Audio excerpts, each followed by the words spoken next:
Our show's what you know. We'll always watch TV. And if you think we can't, we'll watch more and you'll see.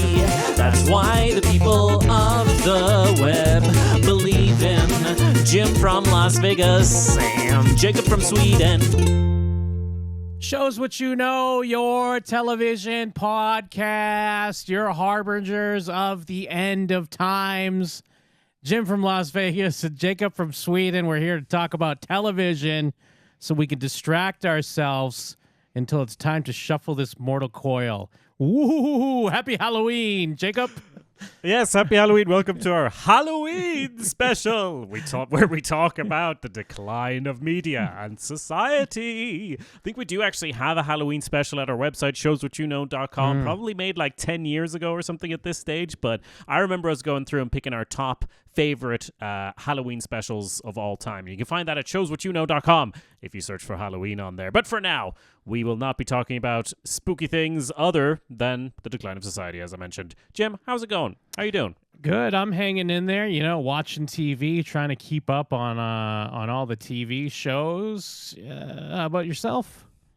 Yeah, I was perusing TV news, and of course there's headlines like, Paramount Skydance is laying off 2,000 employees. I'm like, yeah, no shit. And then it's like, and they're still trying to acquire Warner Brothers Discovery. I'm like, this is great, isn't it? Everything's going fantastic. But we're not going to focus on that stuff. I think we all just want to go back in time a little bit in terms of TV. Don't we all just wish it was 2012, back when things were better, I assume, and TV shows like Game of Thrones were just coming out. The first few episodes of Game of Thrones. If only we could have that again. If we could copy that feeling and have it again, Jim. Do you think that would help?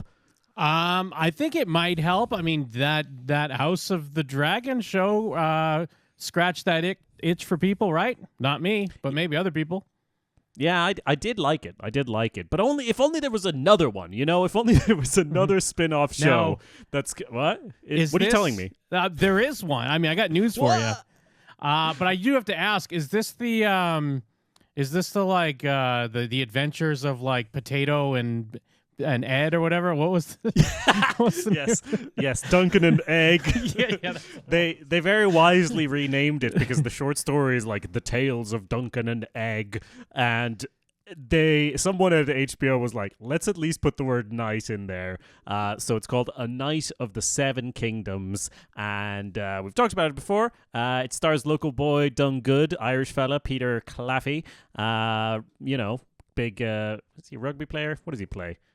Yeah, he was in the rugby leagues. Local boy Done Good. Now he's doing acting. It seems like his first really big lead role. So hopefully people like it.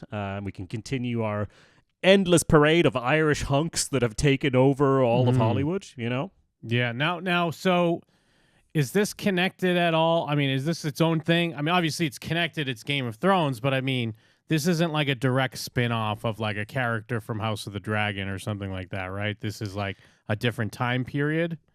It is. This is set, it's still a prequel, much like House of the Dragon was a prequel. This is at 100 years before the show, before Game of Thrones. And then House of the Dragon is 1,000 years before? What is...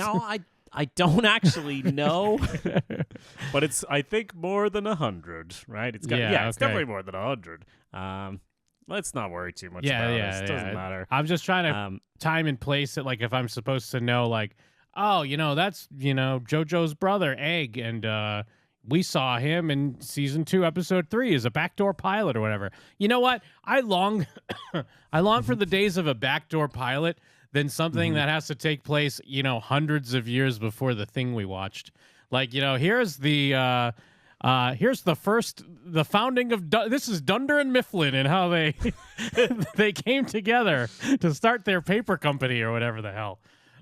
So you're really loving and watching every episode of The Paper, I take it, yes. Which is set after The Office, which does actually get into the legacy of the company. But it's not a prequel for once. A Night of the Seven Kingdoms, I was looking at the cast in that, and I'm like, a lot of the characters are like Tansel, a Dornish puppeteer, and Egg's uncle or whatever. Obviously you see names like Targaryen in there because they're, running shit still. This is pre-Robert's Rebellion and all that. So you're going to know some of the names, but I think none of this is going to be, I mean, to my understanding, very connected because it's based on like a series of novellas or short stories that George R. R. Martin put out, instead of writing the books that that everyone wants him to write. But I think people like this, and I think they're smaller stories, like simpler stories, and very night-focused. The reason I'm bringing it up top here on the show is that we actually have a trailer now. So maybe we can get a little bit of a better idea by checking in on that. I'd love to. I've already seen it, but I would love to hear from you if your loins are in any way stirred by what we're about to witness. Yeah, I have not watched, even though it's been out for over a week at this point, but I have not watched this trailer yet. So, yeah, let me take a look here. Let's pull it up. Nope. That's not what I want. Nope. We'll get there. We'll get Shuffle there. that deck. Shuffle those There video we feeds. go. There we go.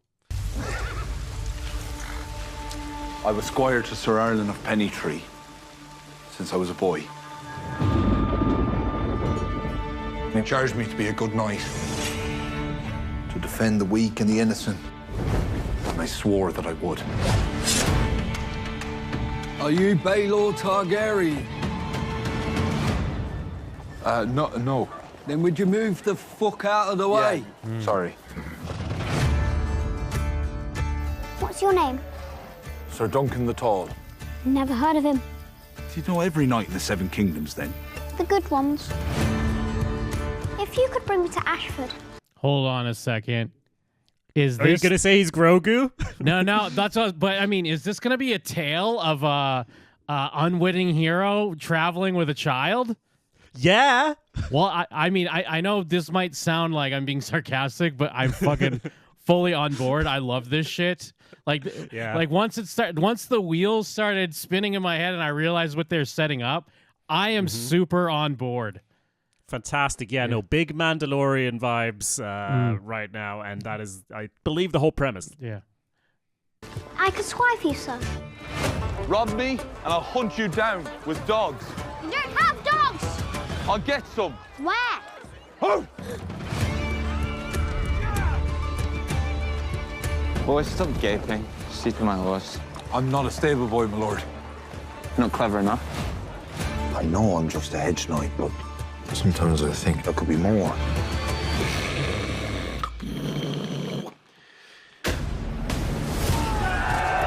Why do you treat these royal lapdogs like they're your betters?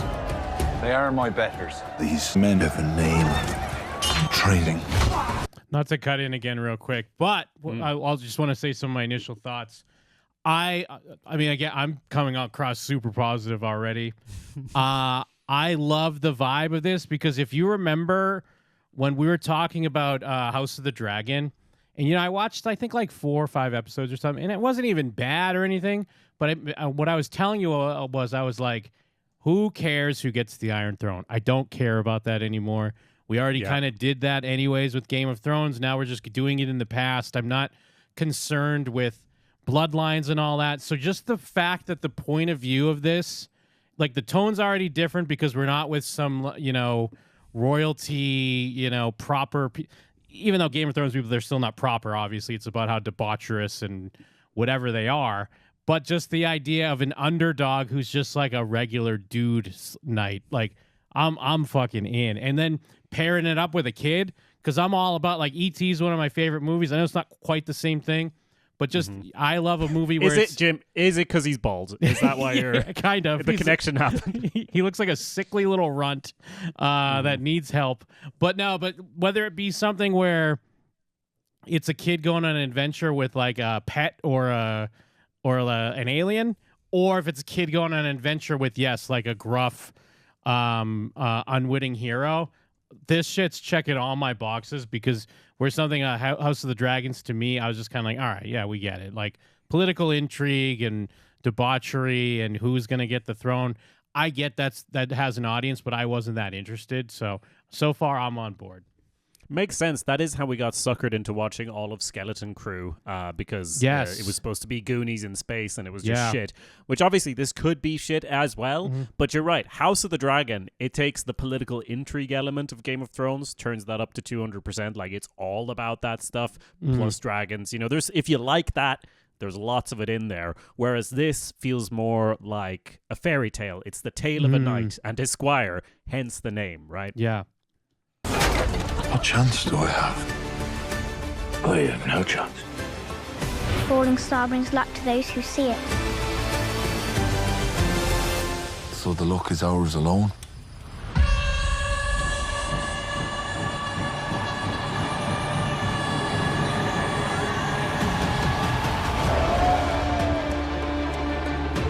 I need to fight honorably. But sometimes I think I buried my courage alongside the old man. Within every man, there are many men. So be brave. Be just.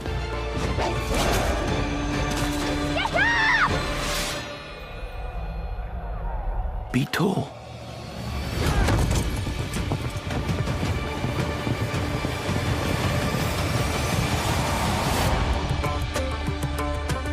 Hell yeah, let's fucking go, bro. Let's go. I'm psyched. I'm ready. Nice. Actually, is there a post? You know, sometimes they'll do the... Always. No, maybe not. Maybe not. Just HBO Max, $10 a month. Get All it right, now. guys. HBO Max, the one to watch for HBO Max. Yeah. Sweet. Yeah, the Game of Thrones stuff to me is kind of irrelevant because I'm a sucker for any night stuff. Like, if this was a new, unrelated property or whatever and the trailer looked the same, I'd be like, hell yeah. Because if you don't know, I made like a 90-minute documentary about A Knight's Tale over at my YouTube at awesomepedia.org. Hella into Knights, always been. And it's supposed to be 6 episodes. Looks like maybe it all takes place at one tournament. Seems fun. I like the vibe. Yeah, and I'm glad you like the look of it. And it's coming out in January. That's real soon. Yeah, no, I'm surprised at how positive I am on this. Because, yeah, I'm with the vibe, and it feels different enough where it does feel like, okay, cool. This makes sense. If you want to do a spinoff, do something a little bit different, still takes place in the world. You still get the familiarity of, you know, the Targaryens and the families or whatever you like about Game of Thrones, but telling a different story. Yeah, a swashbuckling adventure, dare I say. I'm down. I'm ready. Sweet. Yeah. So January 18th, that's they're dropping the first episode, and they will be releasing them weekly. So it'll be good old-fashioned weekly drops, and maybe we'll even give you some episode-by-episode recaps as this positive first impression gets torn to shreds piece by piece. Now, I'm optimistic. I feel like I feel like this one's gonna deliver. I'm on board. This is an easy slam dunk. They don't. I'm not saying they don't need to do much, but it looks like they have all the components there, you know? Yeah, actually, I'm sure we talked about this in the past, because I remember talking about this show when it was kind of a little bit more in early announcements, when they were filming and casting and stuff like that. I just want to double check, like, do we know the crew behind it? Like the main, I mean, I don't know if the writers are more unknowns or... let me see here. Ira Parker. Probably should have looked this up ahead of time. Not that I mean, again, this doesn't mean one way or the other. It's just I'm always curious if it's like a name I recognize or not. I mean, like one of the main writers worked on The Nevers, worked on House of the Dragon, Better Things, which I haven't seen. So yeah, I mean, it looks like newer names. Again, that's not a good or a bad. I was just kind of curious if it was some of the more Game of Thrones mainstays that we've seen in the past, or you know, some up and comers. Which, you know, hey, I'm all about giving a nice young writer a shot. So hopefully, one of the writers worked on Tokyo Vice. It looks like. And yeah, Ira Parker, apparently a producer on The Nevers, but we can't hold that against them. Yeah, but we liked The Nevers, kind of. Well, we didn't finish it though, did we? Well, but also they stopped airing it though, didn't they? They kind of did. They made it pretty difficult to finish, to be fair. But I did try watching it after the break, and it just didn't work. But I think that show just kind of fell apart. Unfortunately, it had good stuff in it. It wasn't. You can't hold. What did I say? You can't hold it against them. It was one of those where I did want to continue watching it, but yeah, they did the weird thing where it kind of got pulled or dropped, and then it like was weirdly popped up on like Tubi or one of those free things. But by the time it came back, I was just like, I don't barely remember what happened. I know it's never doing another episode again. So, anyways, either way, I was just a little curious, hoping for the best. Was filmed in Belfast. It was Shows What You Know, since our reboot, Shows What You Know 007 is when we talked about this. So a good while ago now, that's when we chatted about the fact that filming had started up in Belfast. So they're obviously wrapped it up now. Well, I mean, I'll fill you in on a secret. I mean, you live in Ireland, but like to everyone else, when we watch a trailer like this, we're like, this is what life is like in Ireland. Like this might as well have been last week. What are we talking about here? This isn't 100 years before Game of Thrones. This was yesterday. It's not that far off, which I might get into later on when we talk about what we've been watching. Actually, hold on. Speaking of that, I don't think I have my fucking sounds ready. It's okay. You can just do it live. I'm a noob right now. Usually I get them on my my mixer, but I had to reset my mixer because shit was not working properly. You know how it goes. No, it wasn't. But yeah, real quick, because actually there was one that just popped in my head that I didn't even mention ahead of time. But what TV shows have you been watching? Tell me, I gotta know. I didn't want to bring this up real quick because the other day, I mean, we're here in the Halloween season. I think when we talked about our favorite specials or whatever, I think we touched upon a little bit about like Halloween's obviously way bigger here in America than like anywhere else, correct? Like is Ireland picking... yeah. I mean, I know it's invented we there invented or whatever, Halloween, but you don't... blah, blah, blah. But I'm just saying, but you don't like... No, it is. You guys aren't like hyped about Halloween like we are. I don't know. People do get pretty hyped, but I mean, in terms of which part, you know, if it's the people go pretty ham on the decorations around where I am. All right, that's good. Fair, and that's there's a lot of tradition, like you'd see, like the way I would describe it as a Swede, like you'd see in the American movies. Yes. Kids come door to door and everything. You know, well, they do the whole thing. I think what keeps getting crossed up in my mind is I think when we first talked about this, you were still in Sweden. Yeah. So to your Swedish brain, you were like, oh yeah, no one celebrates it like America. Probably. But either way, we were in the vibes the other night, decorating some pumpkins, and I was like, I got to throw something on, and I threw on Buffy the Vampire Slayer season 2, episode 6, Halloween. I believe it's their first Halloween show. And there's actually a recent tweet. I forget if we talked about this on this show or not. I don't think we did.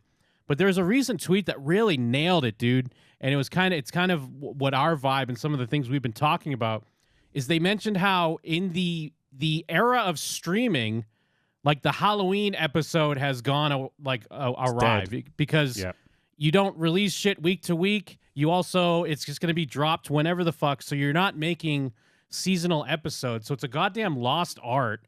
Another thing that we've lost with the streaming era. But I watched Buffy the Vampire Slayer season 2, episode 6, and I know this is something that I'm not the first person to say this, but one of the main things that really, and I think Jacob has videos on this, but one of the main things that struck me watching this is the mood and the lighting and the vibe. I was like, you don't get this in TV. Not to, here we are, old man again, talking about how good TV was, but like. It just, there's mood lighting and atmosphere. I was like, what is going on? What's happening? Everything's not lit the exact same way, just high key, flat, boring ass high definition. It's like, there are shadows. Yes, exactly. I mean, if you're not familiar with the episode, it's, there's this initial thing where Buffy's kind of like getting more serious with Angel, but thinking, Angel's a vampire. And, he came up in the late 1700s or whatever. And she's kind of comparing herself to these prim and proper women of the time, which sets her up to getting her Halloween costume. And then Xander, Xander's dealing with this thing of Buffy saves him from a bully, and that like hurts his masculinity. Willow's dealing with like, I'm the nerd girl, but it's Halloween. This is when I can kind of be someone who I'm not. Like, fucking deep ass shit we never see in streaming shows. I feel like, and then this is one episode, a story, emotional arcs that resolve within one episode. What? I could not believe it. But so they end up turning into their costumes, And Buffy is no longer the Slayer. Now she's this, late 1700s proper woman that's like, what? Maybe a man can save us. It's really funny. But even there's a moment when they're just in Buffy's kitchen and the lighting is fucking awesome and there's shadows, and that's when she doesn't realize at the moment that Angel's a vampire, and then Angel like looks up and he's all vamped out because he's fighting like another monster, and she geeks out, and I'm just like trying to tell my fiance like, no, you don't understand. Cowards. Whoop, that's my thing. I'm like, no, you don't understand. This is what TV shows used to look like. They used to look like movies. Now we pretend they're movies.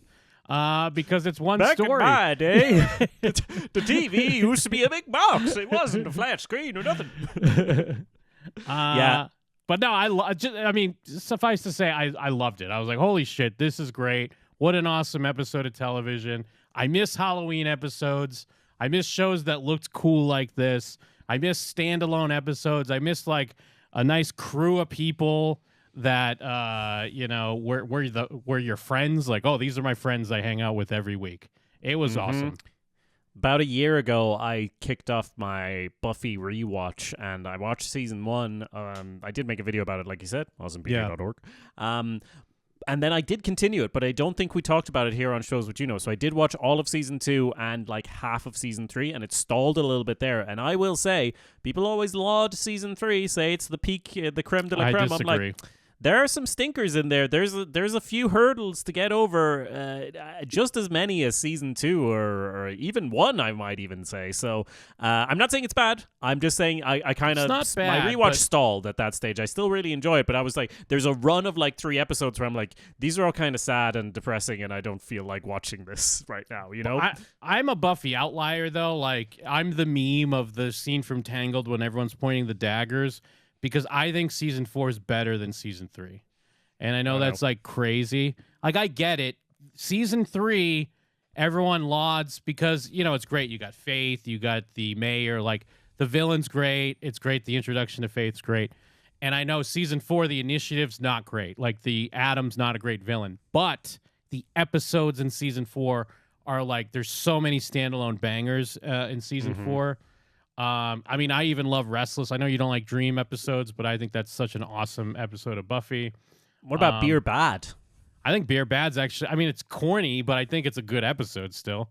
And I think it's a natural thing to cover as far as like becoming a college kid and like getting into alcohol and stuff like that. Yeah, it's silly. They turn into cavemen, but like I still think it's a good. Did you know that episode is basically like state-funded propaganda? Like, if there were grants for like, if you make alcohol seem bad, basically, they like got money for it, which is mad. There's so much of that going on behind the scenes with all these shows. But that's crazy, but also like, I've seen alcohol destroy people in my life, so yeah, fair enough. Beer bad. Sometimes propaganda isn't always terrible. Yeah. Go ahead. Sorry, I was just gonna say, on the whole themed episodes. Again, growing up in Sweden, the way things were broadcast were obviously not on like the American schedule. They just kind of like, oh, a new show? Oh, cool, let's put it out there. Like, new scraps off the table, mister? Let's just put out this TV show. So I would have seen, Halloween episodes, Christmas episodes. They're never like at the time. They were never at the time that the holiday was or whatever. Maybe sometimes, maybe one time it was, and you were like, holy shit. And then you realize they reshuffled the episodes just to make the Christmas one appear there, and the plot doesn't make any sense. But I do think it's there's something to what you said about back in the day, one season was very often 1 year, whether it was your Buffy or even like your Scrubs or whatever. Just the fact that each show usually would be produced and released over the course of a year, it was just a natural rhythm to have the story develop over a year. And that really made the show a thing that you lived with. You got to know the characters over an extended period of time. You're like you said, hanging out with them every week. And that is just something we don't get. Because even with Stranger Things, where it's like, yeah, we've seen these kids grow up, but we checked in with them every few years. We're not close Yeah, friends yeah. with them. We're like their uncle who sees them every few years. Yeah, and we're right. bad uncles, basically, because we don't see them very often. We're like, oh, wow, you're so big now. It's not like, whoa, we've come on this big journey. It's like, oh, yeah, well, maybe it is. I don't know. Maybe Stranger Things 5 will be good. Who knows? But, you know, it's a completely different experience, really, than what we used to have. And I see there were a lot of problems with that model. I think you and I are guilty of glorifying it a bit because we're so sick of sick of the bad things about the current setup. But at the same time, you go back, you watch an episode, you're like, it looks like someone gave a shit about this. And it wasn't just like a 38-minute in-between type thing to drag something out to take one script and turn it into, you know, a mini series that's actually 3 or 4 episodes too long, you know, which is what happens now. Yeah. Again, I'm sure you're right. Like, we look at some things with rose-colored glasses. It just feels like, for whatever reason, I think the reason why the push goes the other way is because we're missing that happy medium. Because, you know, it's obviously great if a show you're excited for, you can just watch it the whole season when you want. That's a great option to have. But there should be a happy medium where, like, yeah, we can have a 10 or 12 episode season. So we do have like 3 or 4 kind of character episodes and just not just hanging out where it feels like boring shit, but where we're seeing some progression, maybe some small hints at whatever the overall storyline is, and then we can get back into it. But I don't know, like, maybe people don't like that shit sometimes, but that's my vibe, so whatever. And I think you may have hit on something as well, the fact that in terms of the character development, in that nowadays it feels like I so often will watch a show and it'll feel like characters make decisions that just don't make sense, because you're like, wait, they've suddenly do this thing and it feels like it's for the sake of the plot, because there's no time to show that gradual development. They don't allow that time these days. But anyway, we can yell. We do much more yelling at clouds in all of our upcoming episodes, I'm sure. What TV shows have you been watching? Tell me, I gotta know. Well, Jim, from the old to the new, you know I like a sports movie, a sports TV show, a sports-related thing, and I decided to take on the ultimate challenge. Can a TV show make me care about golf? I've been watching Owen Wilson's Stick, which is another Apple TV show, so that's obviously like our mistake. We're always just covering these shows that no one else is watching, but Apple TV has put out a comedy drama where Owen Wilson plays a long washed up professional golfer who turns towards a rising young star in the game to turn things around. So I'm halfway through this season. It's fully out. They released it earlier this summer. It's fully out on Apple TV, and it's pretty okay. It still hasn't made me care about golf, but I am such a sucker for an underdog story. So when he finds a kid who's just amazing at hitting golf and is like, I'm going to make you a pro, I'm like, fuck yeah. And then they go to be pros and it's like, oh, I hate all these people in this environment, obviously. Like, golf courses shouldn't exist. They should all just be parks. It's a great way to ruin a walk, all this stuff. So it hasn't turned me around on that.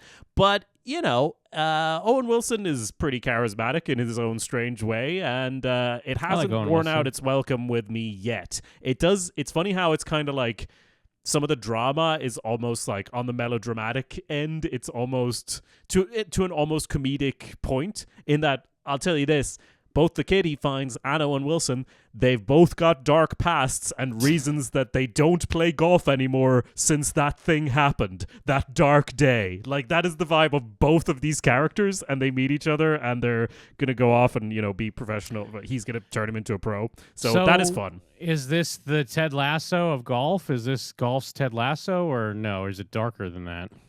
You mean it's going to go to absolute shit after a season or two? Probably. I only watched the first season, but is it going for those good-natured vibes or no? Yeah, I think so. It's very much, it kind of takes, I'm not going to say it takes a turn, but it has a kind of vibe in the first couple episodes. And then they get on this RV. So they're traveling across the country to different golf tournaments or whatever. And it kind of feels like a different vibe, because all of a sudden it's more like a really enclosed drama about, you know, this kid and his mother's coming with them, and Owen Wilson and his former caddy from back in the day when he's a professional golfer, and this guy's a real curmudgeon, you know, and it's all about these personalities rubbing up against each other, and this kid finds a girl that he likes, and I'm like, let's get back to the golf. I mean, I know I don't care about it, but come on, guys. But yeah, basically, you know, Owen Wilson is very much in need of a son. This guy's very much in need of a father. There's some drama involved in that, but overall, it hasn't really super hooked me, but there's a lot of things I like. Like, I like how they introduced his former caddy. There's this scene, because Owen Wilson, they do a great job of showing, like, he's literally living in, like, the ruin of his old house. Like, there's just shit everywhere, and he just spends all night, like, drinking and smoking weed by himself, and, like, trying and failing to clean the pool. Like, it's a real pathetic existence, and he just works selling golf clubs for a living. And then the way they introduce his former caddy is he's at a, like, fancy bar or whatever, and some loudmouth asshole starts talking up about, hey, you used to be that professional golfer guy. You used to be somebody. I bet you couldn't, like, I remember you really freaked out on the pitch. I remember, you guys see that? And he's like, I bet you couldn't do, like, a really complicated putt over into the kitchen or whatever. And they're like... And he's like, just leave me alone. Like, fuck off. And then someone is eventually like, hey, I'll take that bet. Make this guy shut up. And Owen Wilson does it. He fails it. It's real sad. He leaves. And then this guy who was an asshole in the bar just comes and sits in the car next to him. And Owen Wilson gives him a bunch of money. Or no, they split the money because it's a con. They're basically con men. Like, that's his former caddy is the one yelling about how he's a terrible golfer. So I do like that. I do like that vibe. And he is basically bad person. So that is nice, you know? So how many episodes have you watched? I'm halfway. I've watched 5 out of 10 episodes, I believe. So, and they're all a reasonable length. I'm looking forward to seeing where it goes. But just giving you my tentative. Yeah, if you want to watch a sports thing.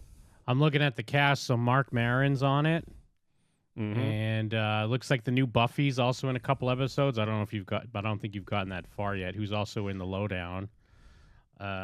Timothy Oliphant, who I like. So, I mean, I like the cast at least so far. Looks pretty good. Yeah, Mark Maron is the former caddy. Okay. Gotcha. So he can play the curmudgeon. All right. Well, I mean, it's an Apple TV show, so I'm sure we'll never hear about it again. Yeah. It has been renewed for a second season. Oh, okay. Fair enough. Showed me a thing or two. Anything else on this show? No, that's just a quick one, quick checking in. It kind of weighed me down a bit. It was a bit of a slog with the getting into more drama, but he just won a tournament and they're going to the US Open or at something, which is a big deal, I think. So I look forward to seeing how that pans out for your boy Owen Wilson. Love to hear it. What TV shows have you been watching? Tell me, I gotta know.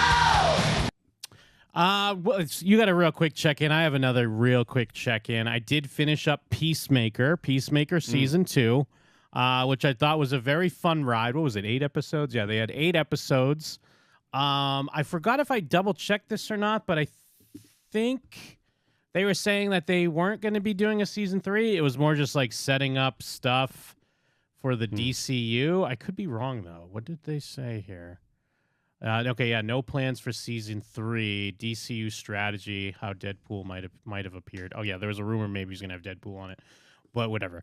I do think people came away pretty let down by the finale.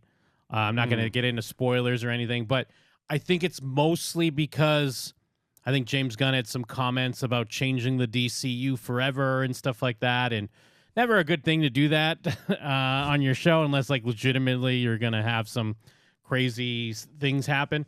And I will say it kind of ends on a cliffhanger.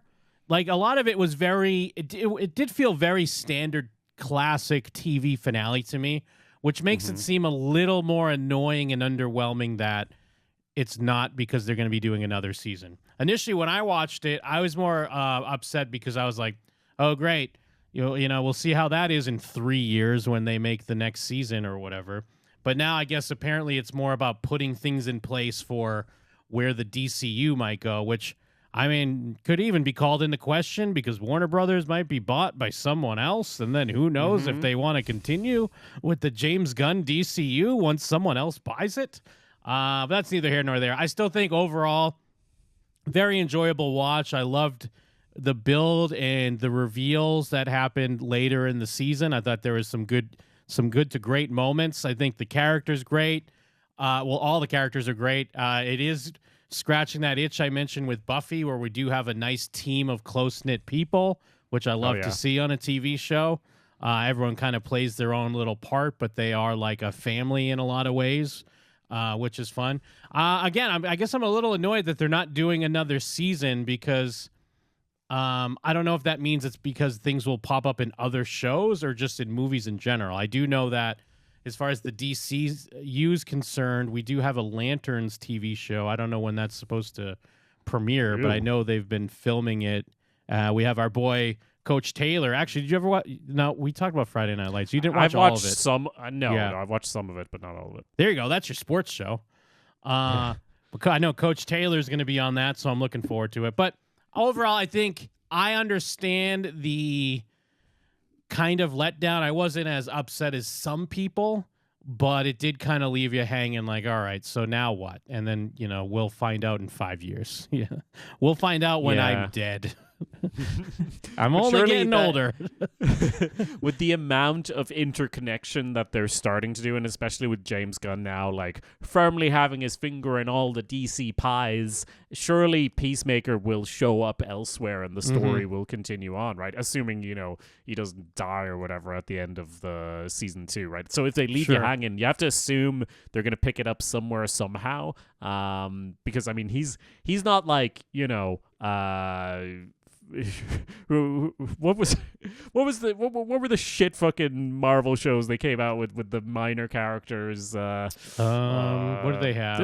There's a bunch they had, like, of them. Miss Marvel. They had Secret Wars, which I'm talking about the real early Secret ones, Invasion. though. Yeah, but like with Daredevil, and then there were all the other ones. Yeah, Iron Fist and Luke Cage and. Peacemaker is not Luke Cage, No. Peacemaker's going to be in stuff moving forward, Yeah. so they kind of have to continue it somehow. I did mention last time we talked about this, you have fully sold me on this. I do intend to watch this show, so I'm looking forward to seeing it.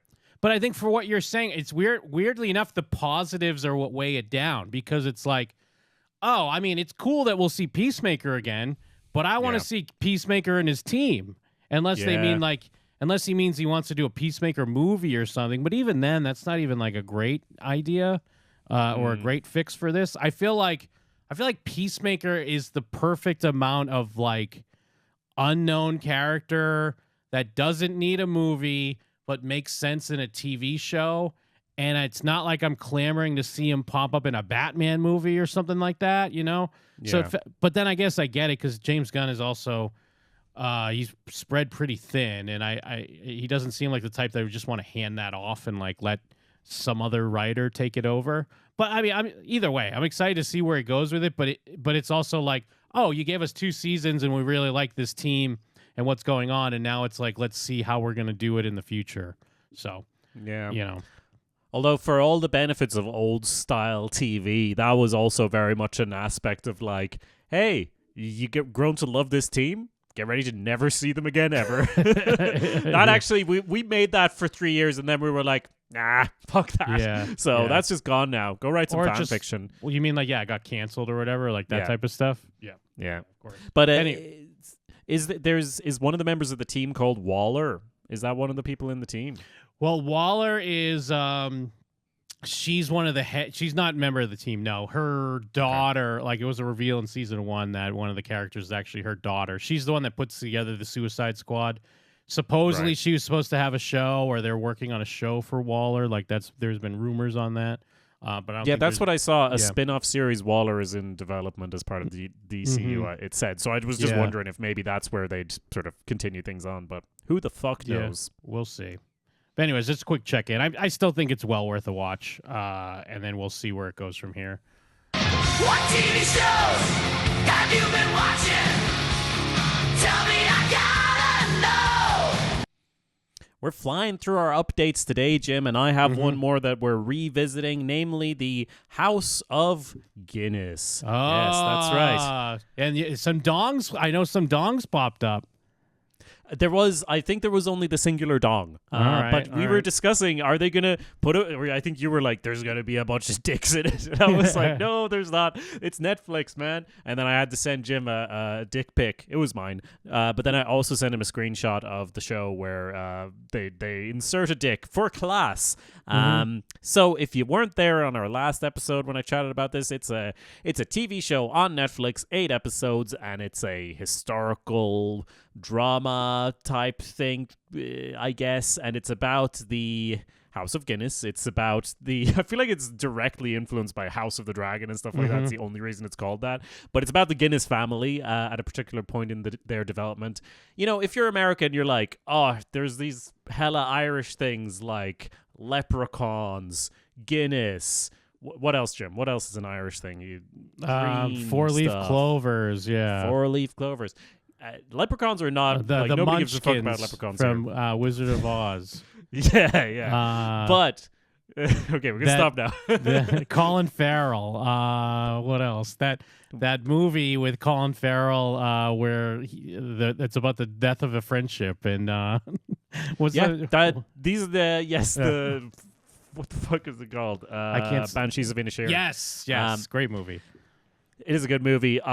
Guinness is actually, like, a lot of that stuff, that the idea of what is really very Irish is obviously, like, not necessarily, like, part of the genuine experience. But Guinness, the drink of Guinness, is incredibly integrated into Irish culture. So when it's like, here's a whole TV show about Guinness, it's like, oh yeah, so it's like a huge ad for this, you know, international giant conglomerate alcohol company.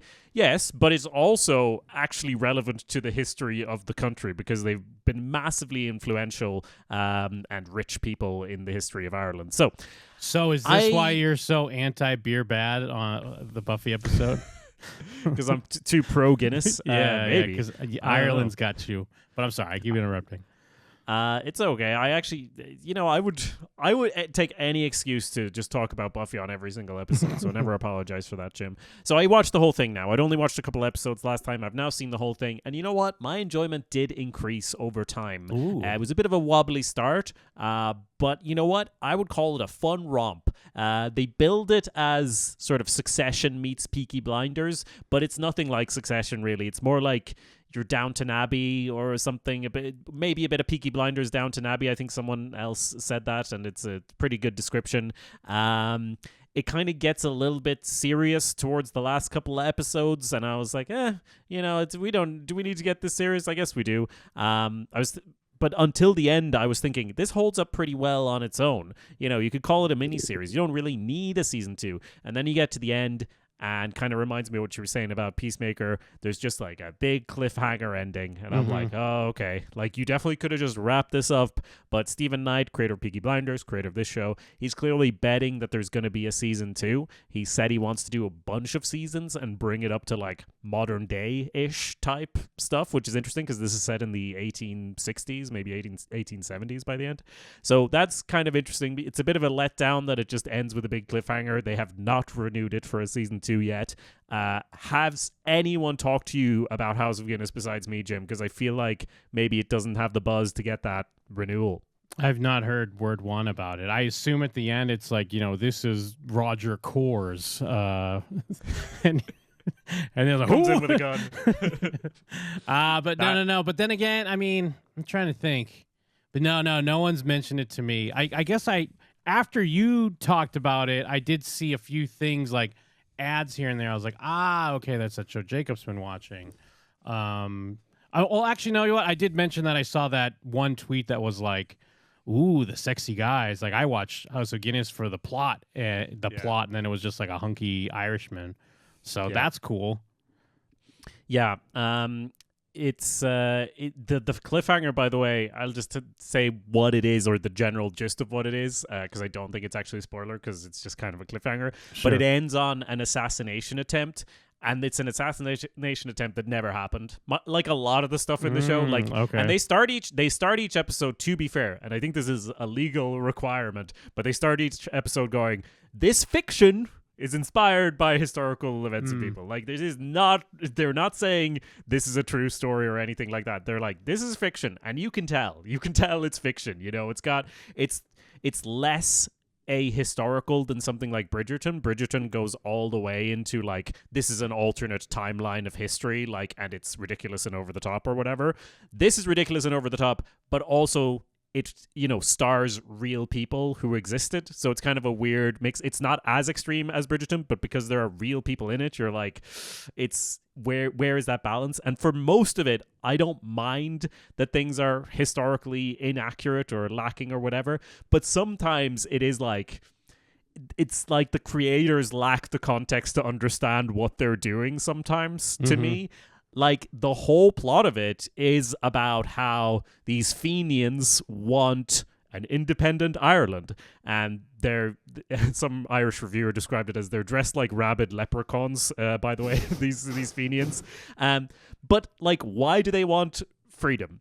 I think it's crazy that there's nothing in this show that's like 8+ hours long that really shows why they would want to get freedom. It seems like they want it just for the sake of it. It seems like it's written for like an American audience, because Americans would be like, hell yeah, freedom from England.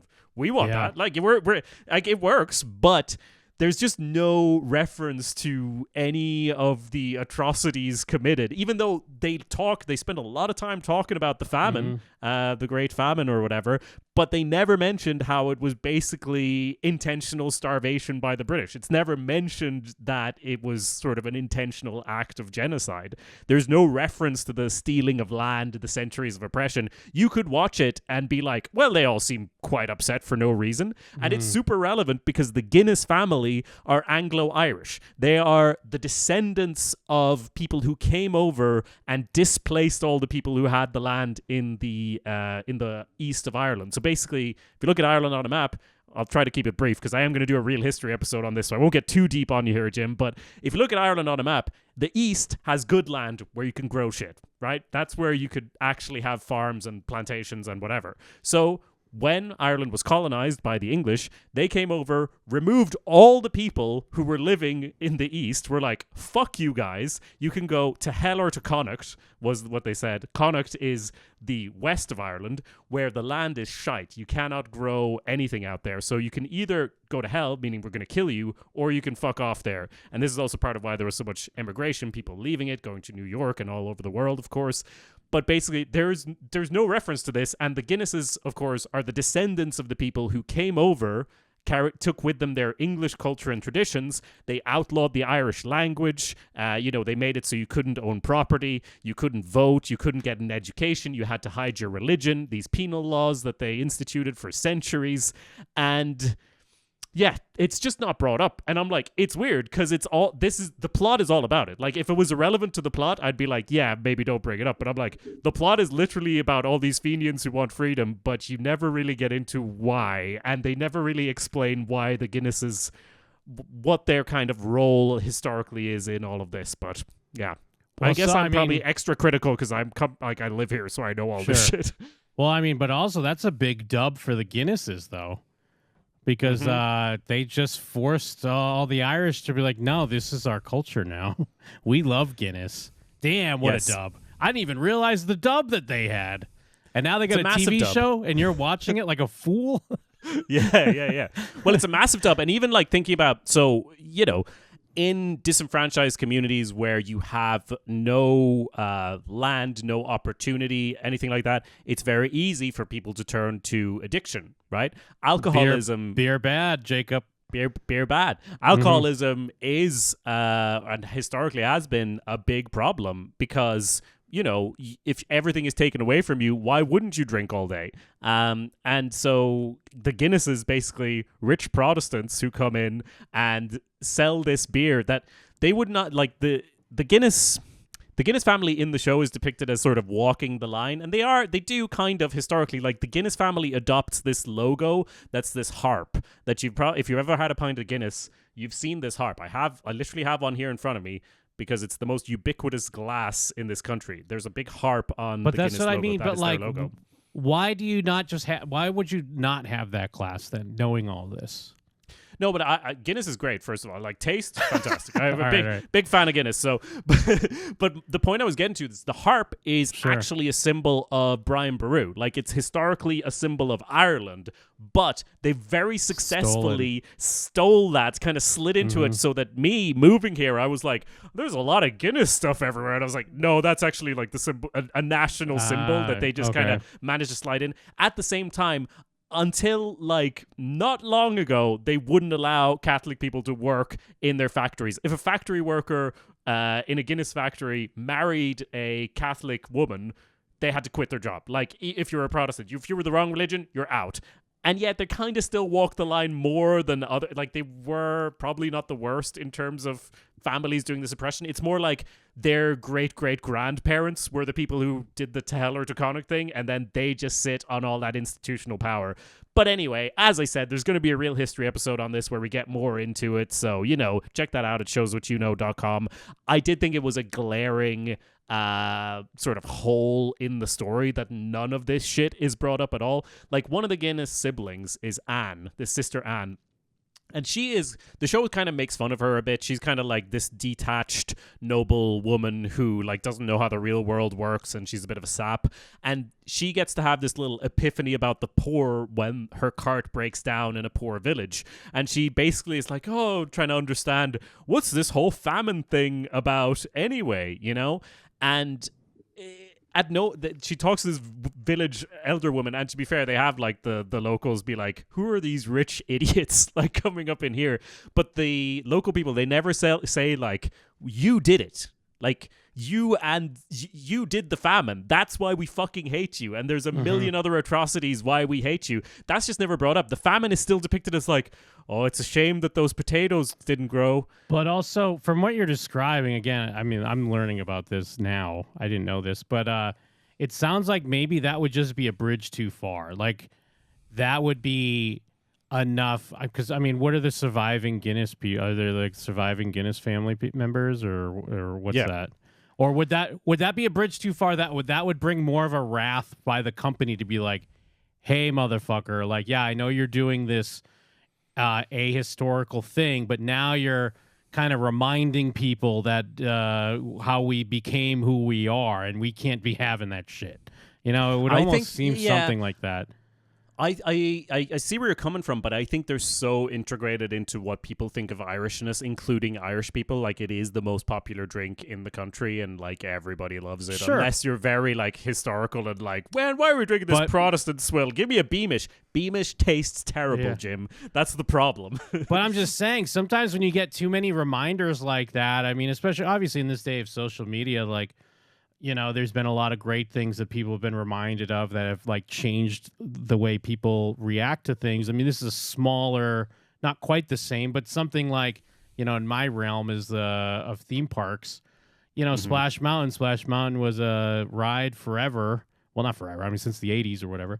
And then, 2020 happened. We had like the Black Lives Matter movement. And then it was like, you know what? Maybe we will change this. And then but to most people, it's kind of like, yeah, it's so disconnected. You kind of don't need to change it. I mean, again, this is completely off base. I know what I'm saying. It's just, I don't know. Yeah. I feel like things like that, or whether it be Netflix or someone is probably like, yeah, this might not do anything, but is this ruffling too many feathers? So maybe we just kind of downplay some of this shit. Or would it maybe it even makes the, I mean, I don't know if the point of the show is to have more unlikable anti-hero type characters like a Sopranos, but would this make our characters more anti-hero than we want? It just seems like things like that would maybe affect those choices. I don't know, man. One of the Guinnesses is literally fucking a leader of the Fenians because they have this added drama. So I think all it would do to add some of that stuff in would just make the story better. And that's why I think it's out of ignorance and not a deliberate choice. And that's the part where I'm like, would you not, it doesn't feel like they have an awareness. If you choose to focus on sex scenes and schlongs and drama instead of the real history of the time, I can respect that. sometimes it just doesn't feel like a choice in this. It feels like the show doesn't know what it's talking about sometimes. Maybe. I don't know. I feel like I think you're underselling like a huge corporation and kind of the reach they could have on certain things. I'm saying that I'm sure they have a lot of influence over what goes in the show and what doesn't go in the show, but I'm just saying this wouldn't be, including this wouldn't make the Guinnesses look bad. It could make them look better potentially, right? So they wouldn't necessarily have anything against it because the show is already talking about these things. It's just doing it in a more clumsy way. Like, for example, and again, not going to get too much into it, but like during the famine, so Famine 101 in Irish history, their potatoes stopped growing, right? But lots of other food was growing in Ireland. There was an abundance of food, and it was all being exported back to Britain, while millions starved in Ireland. So, and even if you were a wealthy person with a conscience, giving food to the poor for free was illegal. So what they did was some of the nicer families, if you're a nicer rich family, you might hire local people to build some ridiculous monument, like a folly. They'd build like a lighthouse that was really far inland that served no purpose at all, because then they could pay them. So that's if you're nice, you're still working these starving people just to give them something, you know? And yeah, none of that is really visible in the show, but it's still miles better than, you know, Angel's terrible Irish accent in Buffy the Vampire Slayer. It's miles better than a million racist depictions of the Irish in film. So I really am not going to complain too much. Wait. Think What's it's the problem with Angel and Buffy the Vampire Slayer? Well, I'm not going to let you get away with that. It's mostly the accent. It's also hilarious that it shows up and it's accents. I mean, that's not done out of a malicious, like, that's just, hey, this is the actor we have, and you know, no one's gonna be crying over. I mean, believe me, I'm Irish and Italian. There's so many bad Italian accents. Like, that's, I mean, come on, you're taking an accent personal. I mean, I am, but I'm not personally, because I also could not do a convincing Irish accent, but I understand why people would. But I think that's maybe we need to save that for a different episode to get further into. I do hope House of Guinness gets a second season. I did actually enjoy the show. It just doesn't seem like it's gonna. But you know, I've been surprised before. I think it's wild that you're like, well, you know, David Boreanaz did a bad accent, but that's, at least it's, you know, that's way worse than House of Guinness glossing over the you know, how the Guinness family actually came to power and make them look nicer than they are. I stand by it. If you listen to that accent again, listen to that clip again, and tell me that's not, and come to Ireland and hear anyone talk, and then tell me again that that's not worse. But meanwhile, you're like, oh, the atrocities by the Guinness family, but here I am sipping out of a Guinness cup, and the beer tastes good. Oh, man, you are a fucking hypocrite. Yeah. But sorry, no, one last thing on the House of Guinness. You remember the Seven Kingdoms, or no, Night of the Seven Kingdoms, when we talked about that? You were like, this is just what I assume Ireland looks like. Exactly. And there is some truth to it, because if you grow up in Ireland, you can't ignore or forget the atrocities of colonialism, because the effects are visible all around you. There are ruins of buildings all across the country, not just like old castles. I'm talking places that used to be houses not that long ago, 100 years ago, 200 years ago, and they are just in ruins because the population has never bounced back. It is only just now starting to get back to where it was in the, you know, early 1800s before this famine.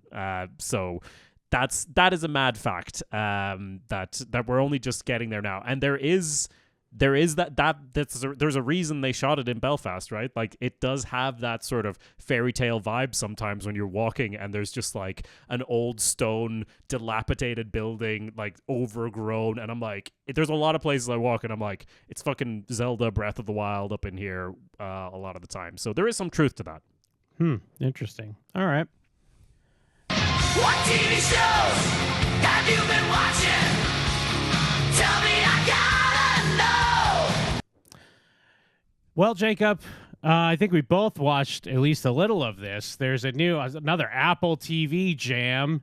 Mr. Scorsese, what do they call it? A visual? No, shit. What do they call it in the credits? They call it kind of like a storied tale, or I don't know I'm butchering it, but either way, it's a documentary about Martin Scorsese, which is awesome. Martin Scorsese, one of the greatest filmmakers alive, and potentially could be a GOAT, could be one of the greatest of all time as well, depending on who you ask. And I'm familiar with some of the, broad strokes between like his storied drug use and just kind of breaking into Hollywood and stuff like that. But now we have a 5-episode documentary kind of breaking into his life, tying it into his films, and what that means. And we got like a who's who of talking heads here. We got Robert De Niro, we got Leonardo DiCaprio, we got Steven Spielberg, we've got what's the other? There's another great. Oh, Brian De Palma. And that's just, I'm about 2.5 episodes in. I'm sure some other names and people pop up, but if you're into filmmaking, obviously, Scorsese is a name and it's so far it's a really great watch. What do you think? Yeah, I've only seen the first episode so far, but I really enjoyed it, especially I think because naturally the first episode is going to cover the early part of his career, and I do think there's something fascinating and kind of magical about that period of film history. And it's also always fascinating to see little clips and bits and pieces of like these iconic filmmakers, like their early films. I'm talking like not really released in cinemas, like made on a shoestring budget, just kind of seeing the proto versions of some of the stuff they would develop into and what their influences were, because you can see it so much like in a so much more raw format then, and hearing these stories of like coming up as young filmmakers under kind of an underdog type vibe. So of course I really loved that first episode. I'm also looking forward to seeing more of like the trajectory of his career and all of that stuff. But mostly, yeah, I enjoyed it, and it made me want to go back and watch like a bunch of movies from the 70s that I haven't seen. And then I ended up watching The Godfather, ironically. I think people do mix them up sometimes, Coppola and Scorsese. I ended up watching The Godfather after watching the first episode of this, but I do want to go back in general and just kind of soak in that period of film history when they were actually doing interesting stuff in Hollywood, I looked it up real quick. At the beginning in the credits, it says a film portrait by Rebecca Miller. Well, on the poster it says the story behind the storyteller. So there's a lot of things you could say. Well, I mean, what you should be going back and watching is Mean Streets, because it's weird because I heard this quote about Goodfellas, but maybe this quote was about Goodfellas as well, but in the documentary at one point when they're talking about Mean Streets, they're like, yeah, all the connected guys, they liked The Godfather, but they thought Mean Streets was more like what they were like. That was more like real life, because obviously The Godfather has this kind of, not quite Game of Thrones, but there is this kind of, higher respect and this and that. And of course, like Sopranos dismantled all that as well. But Goodfellas, of course, bid back in the day. Mean Streets, which I do have on 4K, but I haven't watched yet. I've seen it in the past, but I haven't watched my physical media. I'm becoming more. Actually, you're a big physical media guy, but I've been becoming more of a film physical media. Like I've been buying some more of the 4Ks and some of the more limited releases. But yeah, I know this is great because especially it gets into Scorsese. And you love when a documentary can really like sum up your life like a movie.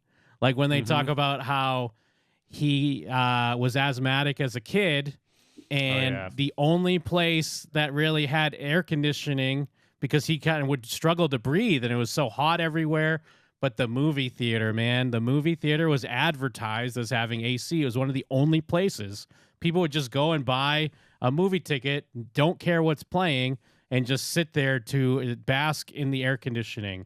And you got little asthmatic Martin Scorsese, and I think it might be De Palma. Someone is like, movies literally saved his life. And it's like, oh my God, magnificent. Yeah. It's the, this might be an obscure gif, but it's the gif of Antonio Banderas when he's like, and Kissing to the Sky or whatever.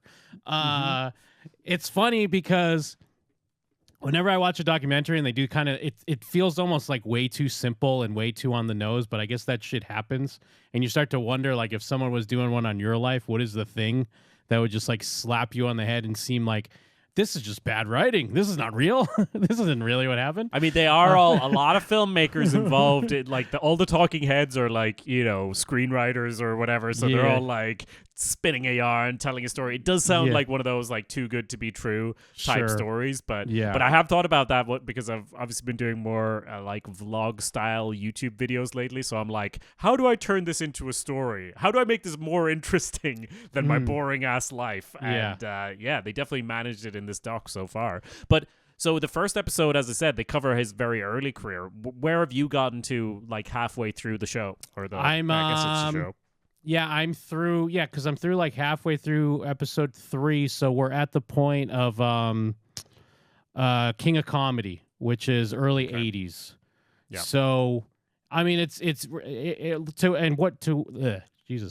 to what your point, it's motivating me not only to go back and watch some of my favorite Scorsese movies, but you forget Scorsese has a pretty varied career, and there's a lot of things I haven't seen. Like they get into like Alice Doesn't Live Here Anymore, which is a movie he made with Ellen Burstyn, which was more of his like first real big breakout film, which I've never seen. And romantic comedy, I guess. I haven't seen it either. It is about like a single mom, and what happened was he was initially he made a movie for Roger Corman, and they talk about how Roger Corman, he's notorious for like kind of giving young filmmakers a shot, but he made schlocky things and was also taking advantage of them in a lot of ways. And when he made that first movie, what was the name of it? Boxcar Bertha. Yeah, and everyone just thought of it as like genre bullshit. And like his friends didn't really respect him. Yeah. And that was also a thing that like kind of kept him from, like wanting to make some of the movies he wanted to make. And I think it was some of his shorts, because they show some of his short films. I think you see this in like the first episode as well. Anyways, but I just loved seeing like people like teenager looking guys in togas wrestling around on like the roof of a building in Brooklyn, and it's like, we're retelling like the life of like the fall of Rome, but like we're gonna set it in Brooklyn, man. And I'm like, this sounds terrible. I love it. I love that you were making this film, because it's like such a like film school thing to be doing. I just had to double check real quick, because then he was gonna make another Corman movie, but they were like, no, you don't do that. Make something that means something to you. And I think that's episode 1 kind of ends off on that, of like setting up Mean Streets and him meeting De Niro. It's a great way to end the first episode. Like the Rolling Stones, like Jumpin' Jack Flash song starts kicking in, and you start to see like hints of De Niro, and De Niro pops in. And then it gets into, Mean Streets. But then after that, he did want to make Taxi Driver, but they still didn't quite think, they didn't have faith in him with that. And Mean Streets, Ellen Burstyn saw it and wanted to make this movie, and that kind of tapped him with that. Because I've never seen that. I've never seen New York, which I know is kind of more of a mixed film. I mean, I've seen Raging Bull, I've seen King of Comedy, I've seen After Hours. I mean, I've never seen Kundun, which we know that Christopher Moltisanti liked it. In that episode of The Sopranos, when he sees Scorsese, Kundun, I liked it. I don't think. Oh wait, I might actually have seen this when I was a kid. It's like he's reincarnated or something. Doesn't matter. Yeah. I think I've seen that as a child when it came out. Like I need to rewatch that for sure. But yeah, I'm at to the point of King of Comedy, and that's when he's coked out Scorsese, like on his deathbed, essentially. He's got internal bleeding. He's about to die.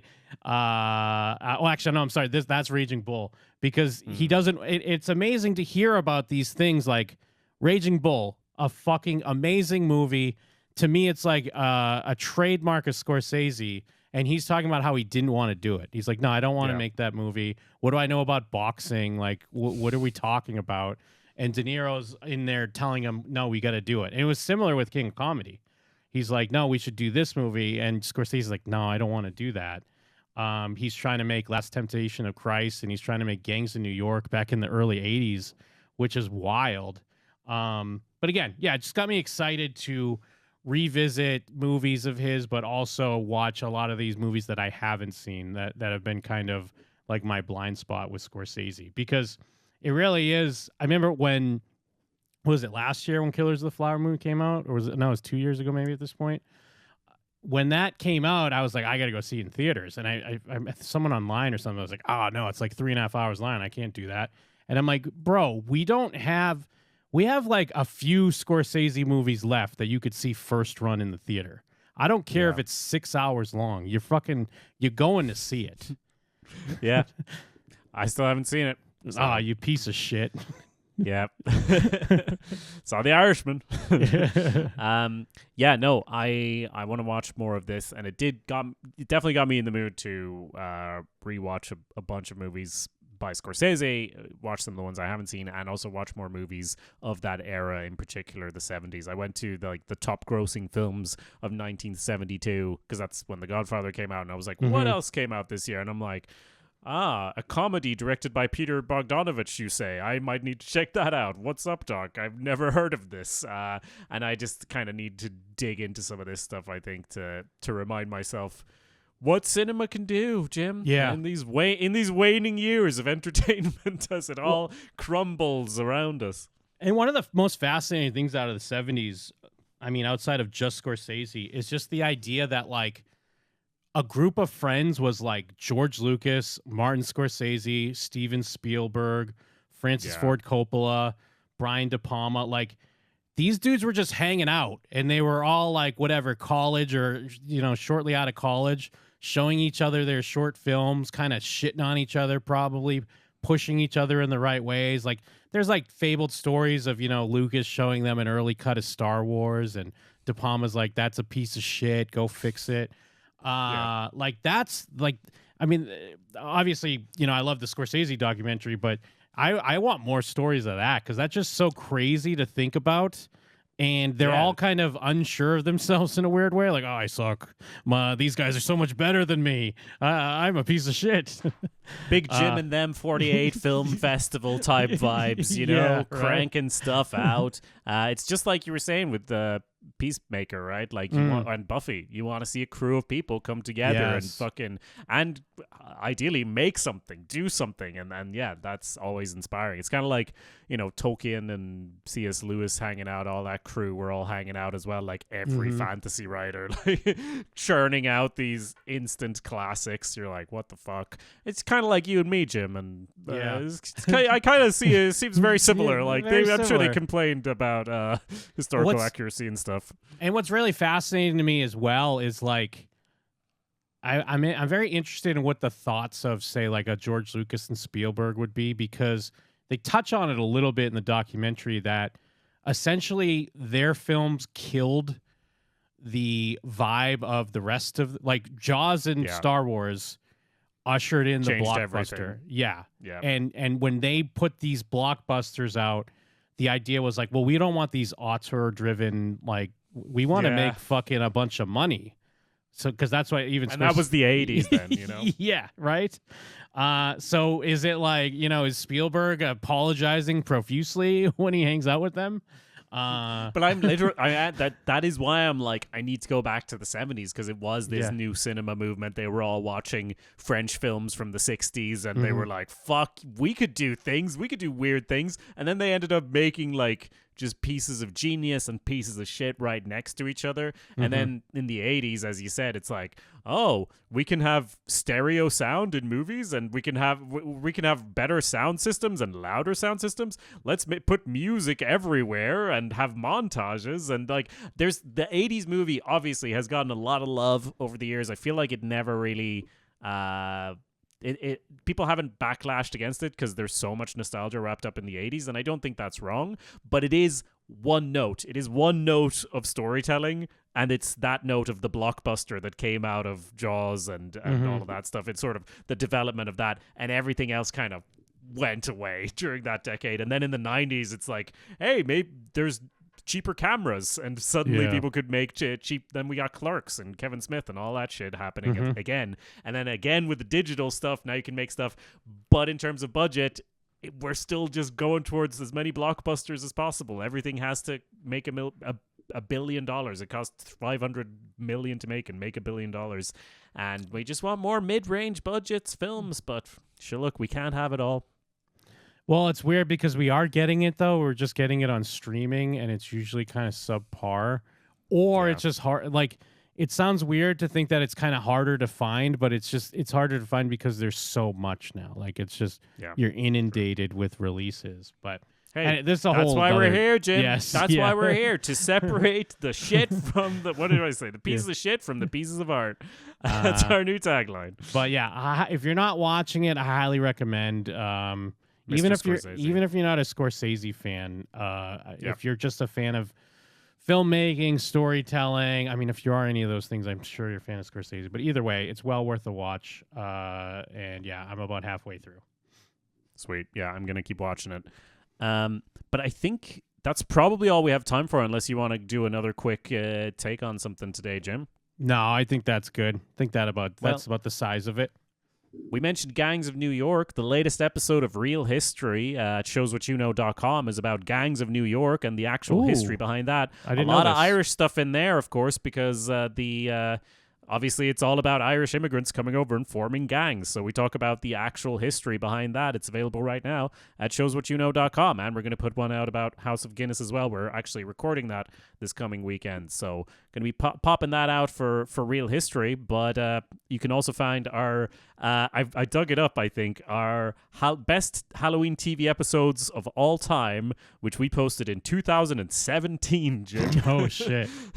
Yeah, so you can also find that at showswhatyouknow.com. And did you know that the image for that is Giles from Buffy opening the door wearing a big sombrero? So he's definitely on the list there with that Halloween episode. I think that's a different one too. I think that's the one with it's season 4 actually, which is a great Halloween episode as well. What happens in the season 4 one? That's the one where they go to a frat party, but they accidentally turn it into like Oz cuts his hand, like he's putting together his drums or something. And he like puts blood on the thing, and they unleash a demon that makes their fears come to life. It's a great episode. I have, not to fucking connect everything to Ireland, but I have a really fun tidbit about that episode, which is at the end when they're banishing this demon, they're reading a spell, and the spell is in Irish. And what it actually is a bus Oris timetable. It's a bus timetable that they just took because they were like, this looks like magic words. And there is some truth to it because all the signs, all the traffic signs here or whatever, they'll have the English and the Irish on them. And when I first moved here, I was like, it's like being in a fairyland. And now I'm like, that was probably racist that I said that. But yes. Check out Buffy as well. That's our recommendation. Mr. Scorsese and Buffy. Man, we got to be close to premiere announcement of that Buffy reboot, which I'm like dreading, but also a little excited for. So we'll see. We'll see how that goes. Yeah, I feel like they only started talking about it late last year, though. So I don't know. But the pilot's done. The pilot's done. All right. So I mean, at the very least, we'll get an announcement if they're pushing it to order, which I assume they're going to, even if it's shit. Definitely. Yeah. Yeah, they don't care. Anyway, you know what? Showswhatyouknow.com, youtube.com/showswhatyouknow. You can email us at showswhatyouknowshow@gmail.com if you really want to. And besides that, I think that about covers it, Jim. Actually, for Jim, go to jimandthem.com. For me, go to awesomepedia.org. We make other stuff as well, in addition to this thing that we make.